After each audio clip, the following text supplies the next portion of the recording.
Noche, ¿cómo está usted? Pues siempre que vengo a este medio hay un jingle nuevo, hay una Sí. creatividad sorprendente, Olvídese que lo vamos a cobrar todos juntos. con ITV incluido ahora nuevo. Diablito ahora. Ingeniero, la posición realmente del dominicano puede aguantar lo que viene. Mira, hay cuatro elementos terribles de la reforma que se ha introducido ya en el Congreso. Sí. Y buenas noches a todos, a los amigos. La joven cantante Yubelki, ¿verdad? Mira, Yumilka, ¿qué le pasó?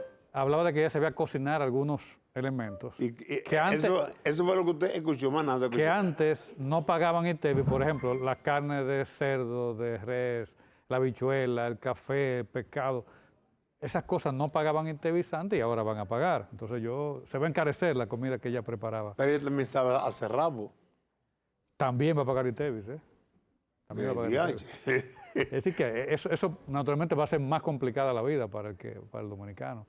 Mira, una cosa que veo también, que me preocupa personalmente, es el caso, por ejemplo, del impuesto a la propiedad. Antes, el que tenía una propiedad de 9 millones para abajo no pagaba el impuesto, o el 1% anual del valor. Y mira, hay mucha gente, sobre todo, lo digo con conocimiento de causa, por ejemplo, familiares de uno, tíos, tías, gente ya mayores, más de 70, 80 años, que muchas veces su única propiedad en la vida es su casa.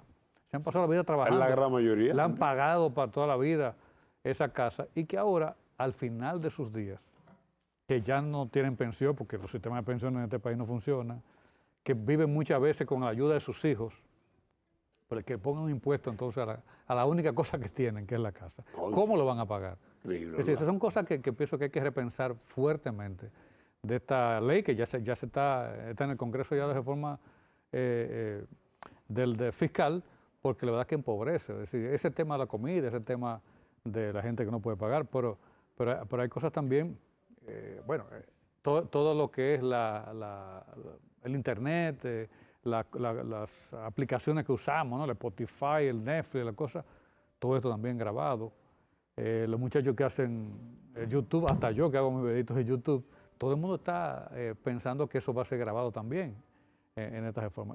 Eso complica la vida, sobre todo al que menos tiene, el que gana, como la mayoría de clase media, menos de 60,000 pesos al mes, va a representar un golpe fuerte a este aumento de impuestos, y yo pienso que el gobierno tiene que pensar bien, consensuar, escuchar más al que menos puede antes de someternos a esta reforma. Muy bien, vamos a aterrizar con la locación de Santiago. Usted camina por Santiago, anda en vehículo por Santiago a diario, por ¿verdad supuesto, que sí? claro que sí, como todos. Muy bien. ¿Hasta dónde le preocupa el asunto del tránsito en Santiago? Es un caos, la verdad que es un caos terrible. Eso, primero porque nos complica no solamente el desplazamiento, sino que encarece muchísimo el transporte, el tránsito en la ciudad. Estamos hablando de que, bueno, con las construcciones que se están haciendo y con la forma en que se están haciendo las construcciones, sobre todo es que como que no hay coordinación entre lo que construye una obra, las instituciones que también del servicio público que abren, instituciones privadas que también hacen excavaciones en los medios. Pero además, Nelson, tú te pones a pensar en Santiago, ¿qué tiempo hace que tú no ves un semáforo nuevo en la ciudad? Que tú llegas a una esquina que no había un semáforo y que ya han puesto uno nuevo. ¿Cuántos años hace que no hay un solo semáforo nuevo? Y si traen de Piénsalo. Che Gómez. Piénsalo. Ojalá que no. Pero además, en este proceso de construcción que hay, las otras vías que no están siendo intervenidas también están muy deterioradas. Porque bueno, si estamos con problemas en la circunvalación, en el Trazalá, en algunos tramos, en las carreras, ¿verdad? Bueno, las otras vías donde no hay proceso constructivo deberían mejorarse, asfaltarse, cambiar algunas rutas, algunos sentidos de vía, hacer un estudio, porque bueno, la construcción tiene un impacto.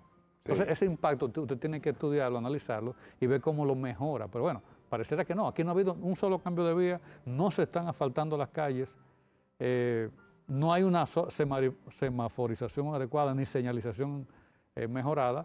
Lo que tenemos entonces es un caos que la verdad, yo sé que comerciantes están afectados con esto, Yo sé que el día a día del que sale a trabajar, lo que como yo nos desplazamos a labores, a trabajos que tienen necesariamente que cruzar la ciudad, pues estamos en una situación terrible, ¿verdad? Terrible. Y no se ve como soluciones en el corto plazo. Usted fue cara real de Corazán en unos años. Cuando yo era niño, pues ¿Cuántos años es eso? ya hace 12 años, ¿verdad? Más o menos, que yo dejé de ser. Como 12 años. 12 años. Ok, Pero soy un santiaguero, ¿verdad? por supuesto. Cuando usted cavaba en las calles o avenidas, ¿qué tipo de solución inmediata usted buscaba? Bueno, en esas cosas, primero, tratar siempre de que la tubería se le someta a una presión adecuada, se pruebe, se someta a una prueba para que evite, para estar claro de que ya se terminó las filtraciones, ¿no? De la solución. Que no se filtra. Y luego rellenar, compactar eso bien y por supuesto asfaltar. Eso hay, digamos, normas que se cumplen, ¿verdad? Presiones a las que usted tiene que someter suelo, compactación, y para que no se hunda, para que no haya otro problema de filtración ahí, y luego tapar con asfalto. Y hacerlo en un tiempo más o menos que permita primero señalizar mientras dure la excavación y luego asfaltarlo y dejarlo en buen estado. Y sí, se necesita también mucha coordinación. Es decir, coordinar con obras públicas, coordinar con el ayuntamiento, coordinar con las telefónicas, que muchas veces cavan también. O sea, hacer una coordinación entre todas las instituciones para que no suceda, por ejemplo, que asfaltaron un pedazo, una calle, un tramo, y al otro día hay que excavar para meter un cable o para reparar una fuga que no se detectó, que no se estudió antes. Esas cosas son... ¿Y por qué en estos tiempos eso ocurre con tanta frecuencia? Bueno, no sé qué déficit ahí está dando ahí, de quizás no seguir esos procedimientos, quizás de no coordinar. Sí, veo muchas quejas con esto. También como ha habido mucha, digamos, cierre de servicio de agua, que hay muchos sectores que no tienen, que ese abrir y cerrar también las redes aumenta presiones, genera entonces fallas y por supuesto hay más fugas. Eso es otro tema, porque cuando hay constancia en el servicio, cuando hay una presión estable, pues no se fuga tanto. No en su casa nunca se ve el agua. Entonces, la otra semana tuvimos que comprar camiones para poder llenar la cisterna que se nos vació. Parece que había un tiempo. ¿Y usted sequilla? Por falta de agua. Respiro hondo, porque hay que tratar de manejar estas cosas. Pero sí, pero mi mujer sequilla más que yo. ¿Sí? Sí, terriblemente.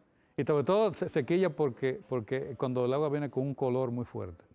La ropa blanca no la puede lavar o se mancha, y eso es un problema muy serio. ¿Cuáles son las soluciones cuando el agua viene con un color no adecuado? Mire, yo escribí una nota hace unos meses atrás pidiendo a las autoridades de Corazán de que investigaran el tema del manganeso y del hierro, porque resulta que la presa de Tavera, que es un tema, ¿eh? Sí. Yo estaba este fin de semana en una zona de Jarabacoa y perdona que me desvío un poco, No importa. pero me preocupó mucho que todos los lados del río, estoy hablando de que hay que cruzar una montaña, o sea, no está cerca de Jarabacoa. ¿Y qué te decía en el río? Caminando, yo camino mucho. ¿Al río usted coge a caminar? Sí, claro. ¿Y qué resulta? Vale, Nelson? pero espérese. Sí, ¿verdad? Que a usted le gusta eso. Claro. Estaba en La Guama, el que conoce Jarabacoa, los campos de Jarabacoa, y yo le digo La Guama, sabe que es bastante monte adentro. Y ¿Usted va solo ahí? No, voy con amigos. ¿Con quién? Amigos que aguanten caminar, porque hay unos amigos que no aguantan, ¿eh? Que quieren ir, pero al final bueno, pero eso es otra cosa. Lo es peligroso, porque hay amigos mañosos. Pero a lo que iba, Nelson, es que todas las riberas del río, lleno de basura, lleno de plásticos, todo eso va a la presa. Y el problema muchas veces del olor y del color en el agua que nos llega, tiene que ver con la sedimentación que hay en la presa, Sí. que hay elementos minerales, manganeso, por ejemplo, manganeso y el hierro, con un alto contenido de manganeso y hierro, que cuando se le da tratamiento en los sistemas de potabilización, sobre todo cuando se aplica cloro, se oxidan.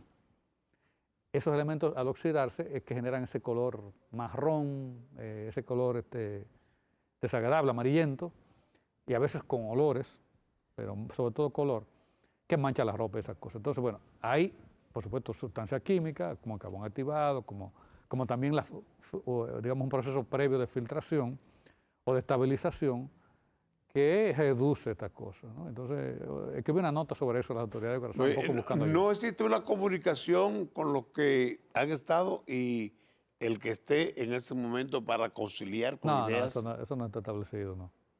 Debería, pudiera ser, ¿eh? Sería interesante que periódicamente hubiera Sí, algún entiendo, encuentro, alguna conversación, sobre todo uno que yo estoy, por ejemplo, activo en el sector agua, pero no en el sector público, sino en otras actividades.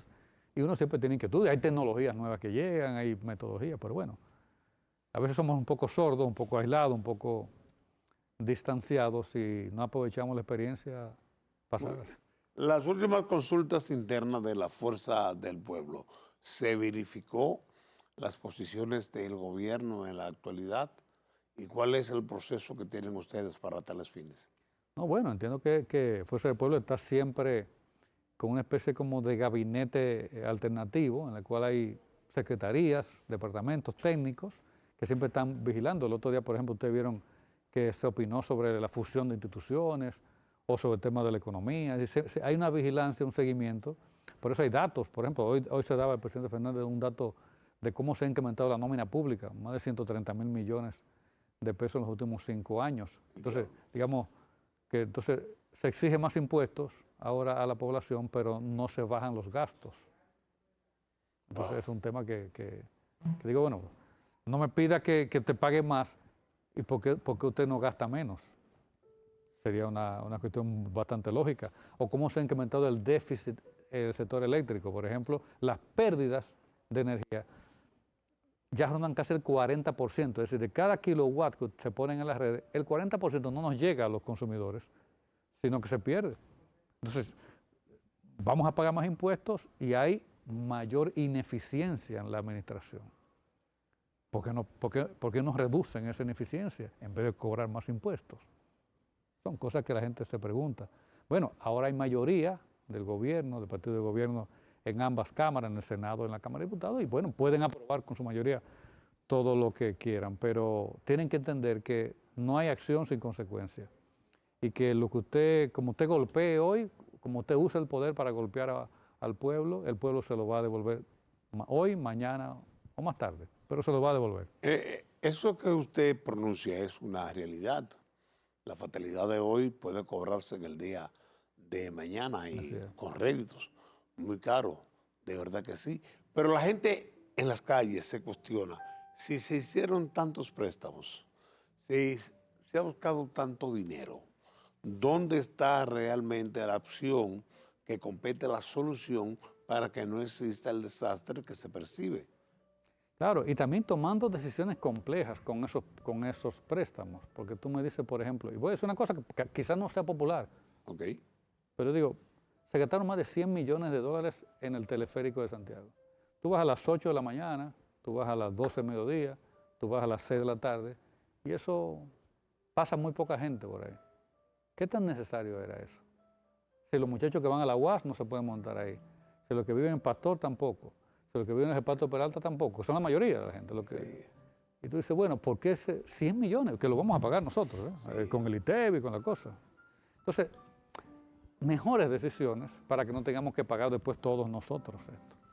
Muy bien, concluyo con el problema del tránsito que se encasilla con esa posición, que son 2 cables viejos y 2 cajones dando vuelta, la gran mayoría de veces vacíos. Vacíos, la verdad. Lamentablemente. Y con un costo operativo altísimo por hora. Muy bien. ¿Usted tenía conocimiento de unos autobuses escolares que vienen y muchos autobuses a favor de una clase desconocida totalmente que puede ser privada? Bueno, ojalá que den un buen servicio. La verdad que a mí me gustan mucho los sistemas de bajo costo, sistemas de transporte de bajo costo, de poca emisión, de poca contaminación en las ciudades. A mí me parece interesante la idea. Ahora, ¿cuáles son las rutas? ¿Cómo se va a organizar? ¿Cuál es el costo operativo? ¿Cómo se va a financiar esto? No lo sabemos. Ale, gracias. Gracias a ti. Siempre positivo. Adelante. Han estado con nosotros. Seguimos.